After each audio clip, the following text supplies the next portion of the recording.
Hi guys, welcome back for another one. I am Mr. Free to Play. That is right, I'm a free to play player and I give free to play player advice, tips, tricks, and other things. Alright guys, they have given us no time to prepare for Domino's event, so I'm rushing this video out. So it's probably not going to meet my normal 12 o'clock release because as soon as this thing's up on YouTube, I'm going to release it, which is going to be out of sync. So yeah, I recorded 2 other videos yesterday for today's video and I pretty much had to scrap them, realizing that we have no time to prepare Domino's event. So guys, if you're ready for it, sit back, relax, and let's get into it.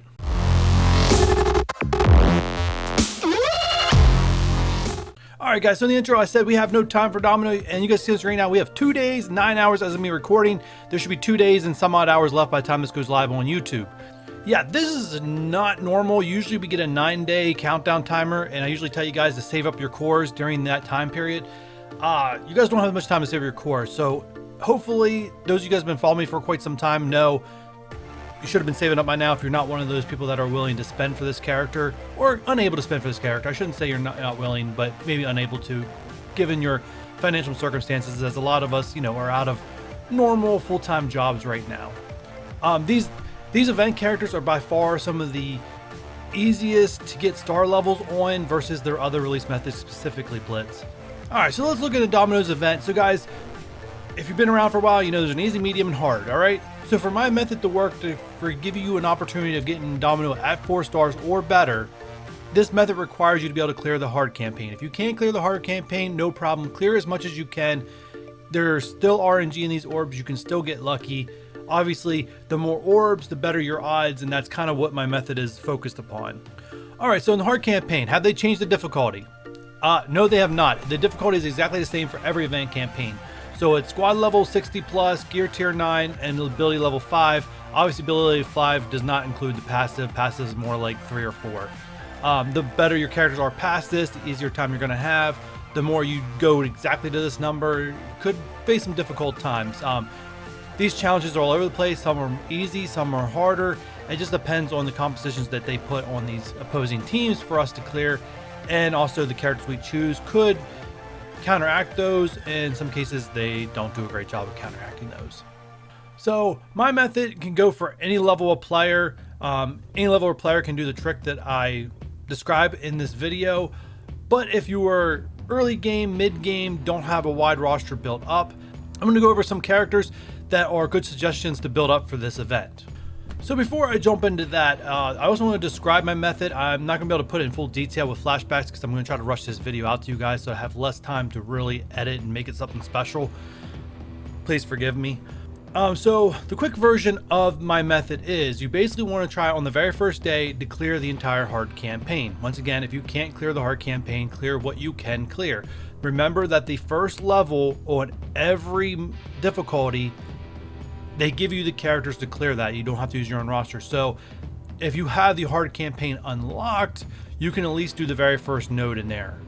So you definitely want to go through, clear as much as you can. Now here going forward, I'm just going to describe if you're able to clear the hard campaign because, like I said, I'm giving you the method to get the most orbs possible. You just have to scale this down to what you're able to do. So go through, clear the hard campaign. Once you're able to do so, you want to refresh your energy using the 50 cores. And if you spend that energy, work from the hardest node down and farm them. Don't refresh the nodes. You'll end up getting less orb fragments per core if you do that. So just refresh your energy with the cores, work your way down. And every day you want to make sure that you are claiming all the free energy the game gives you along with using your 50 cores. Now if you want to increase your odds, you can start spending the 100 cores. It's at your discretion. Obviously, the more orbs that you earn, the better your odds of pushing a 5-star character. I have yet to see anyone claim that they've gotten a 6-star character through this method, but I personally have gotten 5-star characters through this method. And if you guys need a better description of what this looks like, please go back and watch my Taskmaster video. There'll be an eye in the corner of the screen, a direct link to that video. I do show actual game footage of me doing this using previous events. As you guys have seen, anyone who follows my channel can tell you, I've been doing this since Graviton for you guys every time there's an event character. So before I show you the characters, let's go into her orb and check out what her drop percentage is. Alright, so first off, she's always going to drop in any of the rare and uncommon orbs. She's going to drop as 100%. There's no other characters in there. The common orbs, which are going to drop majority of the time, is where her drop percentage changes.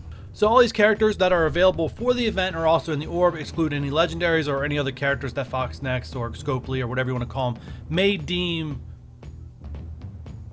too farmable to be in these orbs, like they did with Crystal, Yo-Yo, and Minerva in the last event. Sorry, that wasn't Crystal, that was Elsa Bloodstone. But yeah, so the characters in here, there are some really good characters in here, including characters you need from legendaries like Crystal, Heimdall, Hela, Loki, even Mantis, you include her in there. Mr. Sinister's in there if you guys don't want to, spend war credits. There's a chance you can up your Sinister. Also some other great characters. And of course, Domino has a 14% drop chance, which means she's on the same level as Taskmaster for dropping. Better than Proxima Midnight, but guys, if you want to go back and watch my orb opening of Proxima Midnight and my orb opening of Taskmaster, you can see I have way better luck with Proxima Midnight than I did Taskmaster. But again, it's RNG. Hopefully Fox Next is being fully transparent and these are the real drop rates, and I'm going to leave it at that. Alright, so characters used in this event. So if you're late game and you have a lot of characters built up to level 70 plus, you're going to be able to power your way through it, and obviously my suggestions won't apply to you. Let me put a filter on real quick. Alright, so I got a filter for the lucky tag. I know my face is covering up some of the characters, but trust me, I will slide it up if I have to talk about them. I'm not going to go through every character. I wrote myself a list down here of just some suggestions for you guys. First off, if you need to build a team for this event, I'm going to give you some recommendations. One, I highly recommend, if you need to build a team for this event, Mantis being your center point. She's the only character, actually just scratch it, she's not the only one, but she's one of the characters that you get easily through the Blitz door, so most early game players will have her. Yeah, so you want to build a team around Mantis in my opinion. Now, Doctor Strange is the, actually slide Mantis up so you can see her. The other character is Doctor Strange that has the kind of the same thing Mantis does, but the problem with him is that his cooldowns are much longer than Mantis is, so that's the main reason why I bump him down the list and Mantis up the list. And farmability too. Mantis is a lot more farmable. Alright, so then I broke these into categories for characters for you guys. So around Mantis, the other characters you want to look at is ones with self-healing properties. The ones that can heal themselves, so Mantis doesn't have to do as much work on them, and her healing can go towards other characters that don't have those properties. So good characters with healing properties you guys can put in this event. One, Hela, Symbiote Spider-Man, Miss Marvel, and I'm going to talk about Miss Marvel a little bit more here. Let's see, some other characters on the list that I have that are not shown right now. Wolverine and Deadpool, I don't know how highly I recommend them, but they do have healing properties. And of course, Doctor Strange can be on that list too. You can double up on healing. Next up on this list to put a team around is ones that are good utility characters to boost your efficiency and sustainability. First up on that list I have, obviously it's in the list of my CPU, the order I wrote them down might not be the actual best overall. Star-Lord, a lot of players are told to go Star-Lord as their very first legendary, so if you have Star-Lord, he's a good one to put in. He can distribute energy to other characters, eliminating some cooldown periods. Loki's another one. He can't heal himself, but he can definitely help your team hide themselves and let Mantis do her work. Scarlet Witch is the one she can redistribute health. She might be very good pairing with Hela. Crystal's another one. Actually, I probably should slide down to show all these characters. Crystal's another one that if you're going to use Black Bolt, she's a good pair with him. If you're not going to use Black Bolt and don't have Black Bolt, Crystal should be left off this list. Falcon's a good one to help out your team. He can do some damage and he can boost your speed bar. And the last utility character is Mr. Sinister. We do not know what opposing teams that you're going to be facing, but whatever your star level is or your CP level is on Mr. Sinister transfers to his clone. You can clone a healer. Maybe if there's a healer on their side, you can clone a good character off the opposing team to help your team win. So those are some good utilities. The only full team that I see in here that you could possibly make it work is the hero brawlers. Miss Marvel's available, Symbiote Spider-Man's available, America Chavez is available, and there's a bunch of other brawler characters like Wolverine, who has another self-healing, Deadpool's another self-healing, Psylocke, who can transfer negative effects or get positive effects. I keep forgetting how she works sometimes. I don't play with her that much, but she works one way or the other, but she's good at that thing and for the team.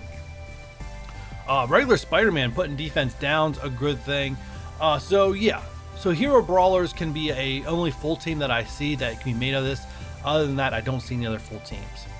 Alright guys, so that is the end of that. Hopefully that helps you guys out in getting a 4-star Domino or better, as I really make these videos to want to help the entire player base and not just a free-to-play player base or an early game player base. It's for everyone who really wants to get these characters, because this is much better than the Blitz. I praise Foxnex for not cutting this event, as it is, I think, a very player-friendly event. And the last thing, guys, I want to talk about for in this video, and this was going to be very short, I'm not going to get into very detail, is this Unity tag for these characters. So it's obvious, if you guys see my Negasonic Teenage Warhead video on Monday, I'll see if I can add a second video on the link in the eye in the corner of the screen.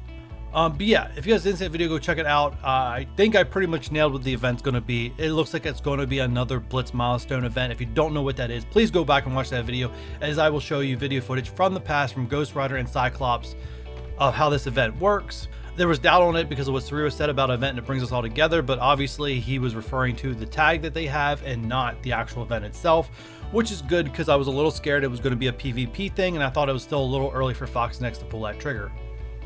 So yeah, once Negasonic Teenage Warhead's milestone event countdown timer has started, you guys can expect this video from me with tips and tricks of how to run this event I'll probably try to put it where you can spend the least amount of time in the game and get as much as possible the least amount of time, and then also just about how the event works and for greater details in case you guys need that.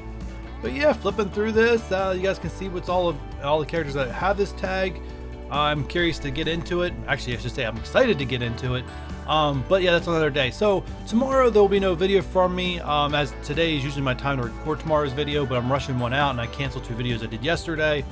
Big mess. But yeah, I'll be back with any updates on Friday orb opening show. So guys, until Friday, well, before Friday, don't forget to hit that like button and don't forget to subscribe if you haven't done so already.